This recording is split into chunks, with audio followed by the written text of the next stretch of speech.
ഇന്നലെ ഹൻസികയുടെ ഒരു വീഡിയോ പുറത്തിറങ്ങിയത് മാത്രമേ ഓർമ്മയുള്ളൂ. വീഡിയോ എന്ന് പറഞ്ഞ സംഭവം ലീക്ക്ഡ് ആണ്. കണ്ടോ സാറേ? ഇത്തിരി എന്നാ ഒന്ന് കാണിക്ക് ശ്രാങ്കെ. എല്ലാവരും കണ്ടോടാ എന്റെ ശിഷ്യന്റെ പുതിയ ഐറ്റം. വെറുതെ കൊതിപ്പിച്ച് അല്ലേലും ഇവനൊന്നും ആവശ്യത്തിന് ഉപകരിക്കില്ല. ഇൻസ്റ്റാഗ്രാമിലെ സബ്സ്ക്രിപ്ഷൻ ഉള്ളിൽ അത്യാവശ്യം ശരീരം എക്സ്പോസ്ഡ് ആക്കിക്കൊണ്ട് ഹൻസിക ചെയ്തൊരു വീഡിയോ.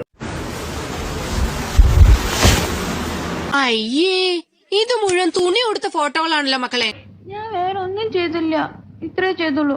അതിനാണ് ഇവന്മാർ ഇങ്ങനെ ബഹളം വെക്കുന്നത്. ഇതാണ് ആ വീഡിയോ. എന്തൊക്കെയാണല്ലോ അവള് കാണിച്ചു കൂട്ടുന്നത്. സത്യം പറഞ്ഞാൽ നല്ല ബോറായിട്ടുണ്ട്. ഇത് കണ്ട് ക്രഷ് അടിക്കുന്ന ആൾക്കാരൊക്കെ ഉണ്ടാവും, അത് വേറെ കാര്യം. അതുകൊണ്ടാണല്ലോ ഈ വീഡിയോ ലീക്ക് ആയതിന് പിന്നാലെ ഹൻസികയുടെ സബ്സ്ക്രിപ്ഷൻ എടുക്കാൻ വേണ്ടി ജനം തിക്കും തിരക്കും കൂട്ടുന്നത്. ഒഴിവ് സമയം കിട്ടാറില്ല.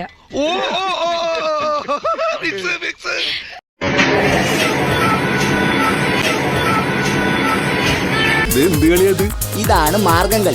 ഒരു മാർഗം ഇല്ലാത്തപ്പോഴുള്ള കളി. പക്ഷെ രാത്രി വെളുത്തപ്പോഴേക്കും 300-ലധികം സബ്സ്ക്രൈബേഴ്സാണ് നമ്മൾക്ക് ഒറ്റയടിക്ക് അടിച്ചു കയറിയത്. ഇങ്ങനെ കൂടാൻ കാരണം വേറെ ഒന്നല്ല, നമ്മൾ നേരത്തെ കണ്ട ലീക്ക്ഡ് വീഡിയോ തന്നെയാണ്. ആ വീഡിയോ കണ്ട് പലതും പ്രതീക്ഷിച്ചിട്ടാണ് ആളുകൾ തിക്കും തിരക്കും കൂട്ടി സബ്സ്ക്രൈബ് ചെയ്യുന്നത്. ഇവനൊന്നും നമ്മളെ പോലെ സംസ്കാരമുള്ള കുടുംബത്തിൽ പറഞ്ഞവനല്ല കരിമിക്ക. എനിക്കെന്തോ ആ വീഡിയോ കണ്ടപ്പോൾ നല്ലോണം ബോറായിട്ടാണ് തോന്നിയത്. ജെൻസി കിഡ്സിന്റെ ക്രഷാണ് ഹൻസിക.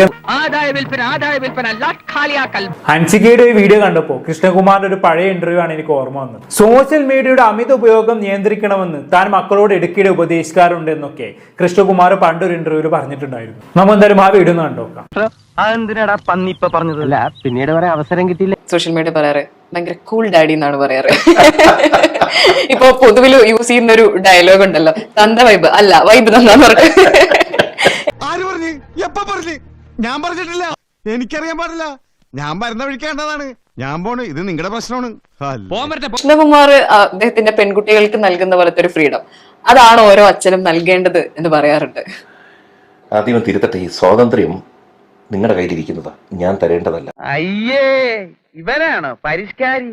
പരിഷ്കാരം എന്ന് പറയുമ്പോ ഇതൊരു മാതിരി.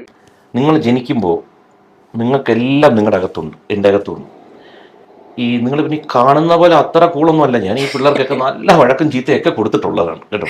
പക്ഷെ കുറച്ച് കഴിഞ്ഞ് വളർന്ന് വലുതായി കഴിയുമ്പോൾ ഞാൻ നോക്കുമ്പോൾ എന്നേക്കാൾ അറിവ്